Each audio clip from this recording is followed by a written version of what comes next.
Mabile Diakhaté, Madame Ngom, directrice diplômée d'État de collectivité éducative et responsable de l'établissement DEM.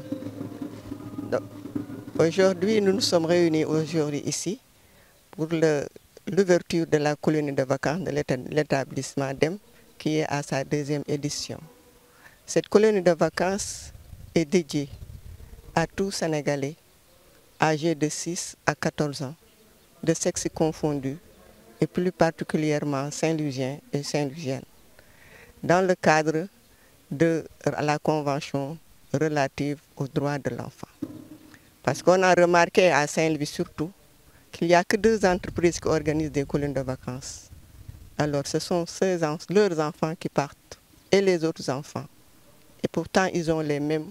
droits à l'égalité, à l'épanouissement et à l'éducation. C'est pourquoi, à ma retraite de ma fonction de professeur d'économie familiale, je me suis lancé à cela pour pouvoir promouvoir l'enfance. Et nous organisons depuis longtemps, depuis 2 ans, une colonie de vacances privée pour tout enfant ou tout parent qui veut que ses enfants ou leurs enfants partent en colonie de vacances. Cette colonie de vacances, c'est une activité administrative qui est sous couvert du ministère de la Jeunesse et qui l'autorise avec un dossier qui est vraiment élaboré pour pouvoir avoir cette autorisation. Au niveau de cette colonie de vacances, l'encadrement aussi, c'est un encadrement formé par le ministère de la Jeunesse et qui a obtenu son diplôme d'État d'encadrement. Donc tout est là. Il y a le médecin, il y a le maître nageur, il y a les moniteurs et il y a les directeurs et l'intendant qui assure l'alimentation. Et tout est inspecté. Donc, ça veut dire que c'est un milieu administratif, un milieu assuré, un milieu autorisé, donc qui permet à l'enfant de s'épanouir. Comme le fait chaque année le ministère de la Jeunesse, il a choisi cette année le thème collectivité éducative et olympisme. Cultivons la pratique du respect de nos valeurs. Et tout cela, c'est pour préparer le 2006, parce que c'est Dakar qui doit recevoir les Jeux olympiques. Alors quand les différents pays viendront, ils doivent trouver notre population dans de bonnes conditions et capable de se défendre, capable aussi de s'abstenir, capable aussi d'imiter et capable aussi de compétir pour gagner la Coupe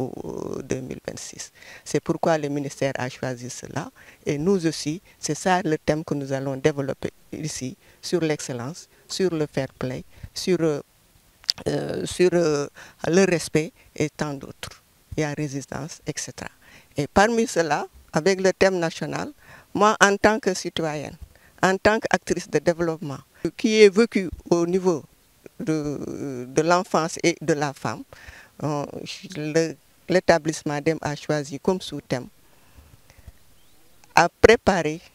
le capital humain dès le bas âge pour une bonne insertion socio-professionnelle de nos enfants. C'est ce que nous allons développer ici. C'est pourquoi on a opté comme activité manuelle le micro-jardinage. Le micro-jardinage qu'on a fait l'année dernière avec le sable, que les enfants vont réviser cette année pour former ceux qui n'étaient pas là. Après cela, on va faire une autre sorte de micro-jardinage qu'on appelle le micro-jardinage flottant. Il y a aussi le fourneau solaire que les enfants aussi ont fabriqué. Et ce fourneau-là nous permettait de préparer le thé uniquement avec le soleil. Donc, en part cela aussi, les enfants seront familiarisés au symbole, à l'emblème et aux différentes activités de l'olympisme pour vraiment savoir qu'est-ce que c'est l'olympisme et comment se comporter pour qu'il n'y ait pas de dispute, pour qu'il n'y ait pas de défaillance, etc. Voilà ce que nous allons faire ici. Et en découverte, on va découvrir les sites touristiques, surtout la gouvernance et les lieux où était notre grand Serigne Bamba et notre grand Serigne Babacar Sy, sa maison natale. Voilà ce qu'on a prévu ici, qu'on va faire avec les enfants pendant 15 jours, avec aussi la formation en natation avec un grand maître nageur sauveteur qui va les encadrer au niveau de la piscine. voilà, chers Sénégalais, chères Sénégalaises, citoyens, chères citoyennes, ce que nous sommes en train de faire ici. Et j'aimerais bien que tout un chacun inscrive son enfant pour qu'il puisse bénéficier de notre. Nous n'avons que ça maintenant, pour donner ce que nous avons à ces enfants, pour qu'ils puissent grandir et être de bons citoyens demain, actifs pour un bon développement de notre Sénégal. Et j'exhorte tout le monde, toute autorité administrative, coutumière et religieuse, et même la présidence, à pouvoir aider cet déplacement pour pouvoir vraiment promouvoir les collectivités éducatives dans le Sénégal. Et pour la perspective, l'année prochaine, nous allons à Saly. Nous allons à Saly, et ça va permettre à tout parent qui veut de s'approcher pour faire des moratoires pour pouvoir vraiment inscrire ses enfants. Nous sommes ici à l'hôtel Gandiol pour 15 jours. 15 jours fukki fan ak juróom ak ay xale tuuti tànk yi nga xam ni juróom benn at nañu am ba fukki at ak ñeent pour mën a def ak ñoom lu bëri ci mbirum yar, ci mbirum formation, ci mbirum gis-gis, ak aussi ci mbirum xam lan mooy seen cosaan ak lan mooy seen valeur. Donc parce que lii nuy def nii dafa di fekk ne li nga xam ni dafa jaar yoon état bi moo koy autorisé, moo koy ceytu di ko ba nga xam ne xale bi dafay nekk dans de bonnes conditions et tout est assuré, lépp dañ ko assuré. Bu kenn am ñaari xel sama doom duma ko yóbbee foofu nii ak nii lay déedéet, parce que lépp luñ fi mën a def dafa assuré te dañ ko sant, te duñ ko deful noonu yoon day tegu suñu. Man nag comme que dama nekkoon professeur d'économie familiale et que agent de développement am beaucoup d'expérience, ba ma demee retraite ma ni léegi dama koy def ci xale yi. Yee leen ci éducation, former leen ci li ma xam ci en tant que professionnel, en formation professionnelle, ba pare aussi wan leen li nga xam ni mooy seen dëkk, mooy seen cosaan et mooy seen donc loolu moo tax ñu teew fii. ñii nu fi teewee nag intendant bi ki amee mooy togg gi mi ngi fi, économe bi ki nga xam ne mooy adjoint pédagogique mooy jaaral lépp ci yoon mu ngi fi, ak moniteurs yi ñoo ñëpp nag ministère de la jeunesse moo leen jox seen diplôme, moo leen formé jox leen seen diplôme ba nga xam ne ku jaarul yoon yoon day tegu si sa kaw. Thème bi nga xam ni moom le ministère joxe ren mooy collectivité éducative et olympisme. réeréwu leen mbir na 2026 ñu dëkk yëpp dañuy ñëw Dakar pour mën di football, mën di basket, mën di daw, mën di et cetera. Est-ce que ñooñu seen jukko ak suñu jukko benn nañu? Est-ce que bëgg nañu nu roy leen? Est-ce que bëgg nañu dañuy mën a préparer suñuy doom pour que ñooñu ku mënti ñëw nu bañ leen jël les mauvais comportements, jël les bons et conserver les bons comportements. Donc loolu moo tax ñun dañ leen di tàngat ci naka na ñuy mën a fowe te doo mer, doo saaga, doo gaañu, nga fair play, te buñ la gañee nga ànd ak ñëpp nañ ñoo gagné ba pare si l'excellence, sur la résilience, sur le respect, sur beaucoup de thèmes dañ ciy waxtaan ak xale yi ci loolu. Beneen bi aussi ci mënum loxo ñu ñuy def ak ñoom lu ñuy wax mbay bi, ndax mbay bi gis na ne ni xale yi ñoo ngi ci war a dem seen Saint-Louis bare na suuf, kër yi aussi mën nañ fa bay, ñu koy wax le micro-jardinage. Donc xale bi daaw ba mu fi ñëwee am nañu fi ne woon daaw jàng nañu woon micro-jardinage ak pot yi. Ren ñooñu dañuy def révision ba pare jàngale ko ñi bees ñu ñëw bu nu paree nu defaat leen beneen sorte micro-jardinage bi nga xam ne moo micro-jardinage flottant bi nga xam ne ci biir ndox lay dem. Loolu yëpp pour mën a yee xale bi bu subaa mu mën a xam lan lay mën a def, moo tax ñun nu jël comme sous-thème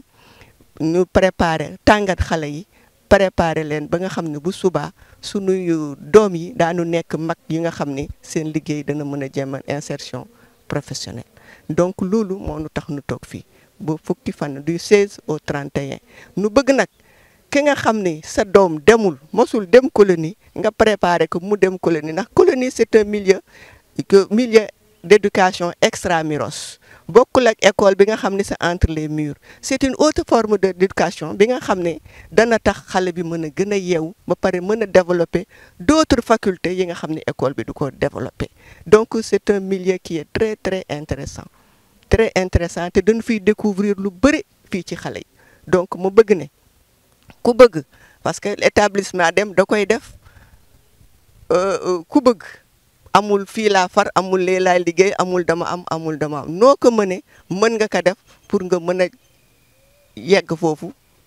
joxe li nga war a joxe si ni nga ko mëne balaa ñu yegg ci période bi donc loolu daal lay lancé lu doon sama soga daal surtout waa Ndar moo wax waa Ndar yi ñoom ñëpp ñu préparer pour dugal seen doom yi ci colonie yi ndax sunu doom yi nekk biir Ndar aussi nu gën a jëm kanam parce que lii kat ku mu manqué xale bu mu manqué si yow dana am lu mu manqué si sa formation c'est une très bonne formation c'est une très bonne formation et très bonne éducation que bi nga xam ne day tax xale bi bu fi jógee daal dana yeewu ci lu bëri te dana jële lu bëri bu nu waxee ci loolu nag fàttewuñu diine bi dañ leen di jàng 5 prières yi dañ koy respecté dañ leen di jàngal njàpp dañ leen di jàngal nodd dañ leen di aussi yee ci ay hadis ci ay waxtaan donc bu kenn def ni fii dañ fiy nekk rek di fo ak ree non fo ak ree bi dafa ànd ak éducation et sur tous les plans xam nga xale bi mënoo ñëw rek di ko yedd nii mais boo ko foowalee ree ko ba nga am ko si ngay mën a jàlle lu bëri loolu mooy colonie de vacances mais bu kenn def ni foog ree rek moo fi ne déedéet lépp mi ngi fi culturelle religieuse et sociale donc loolu daal defe naa ne loolu lay sànni te wax ne ren fii ñëw nañ fi ñaari at déwén incha allah bu nu fi yàlla bàyyee bu nu mën ko ñoo ngi jëm Mbour nu bëgg jëm ak xale yi nu mën a seet fan mooy région de Thiès kon nag ku bëgg da nga commencer dès maintenant nga jege si établissement dem pour nu xam naka na ñuy mën a doxale pour nga mën a indi sa doom ndaal bu doon sama sago waa Ndar yi ñoom kenn du des gannaaw ndax man lu dëkk ci Ndar rek laa bëgg lu jëmale Ndar kanam rek laa bëgg ba ma commencé liggéey ba léegi fii laa nekk de Dagana à Saint-Louis dew ma feneen maa ngi fii ci biir Ndar te di def li nga xam ne loolu mën naa ko te nit ñi bëgg nañ ko donc c'est sur la formation professionnelle sur l'éducation à la vie familiale sur la santé de la reproduction vraiment kenn du wax lépp yàlla baax na maa ngi sant ñëpp di gërëm ñëpp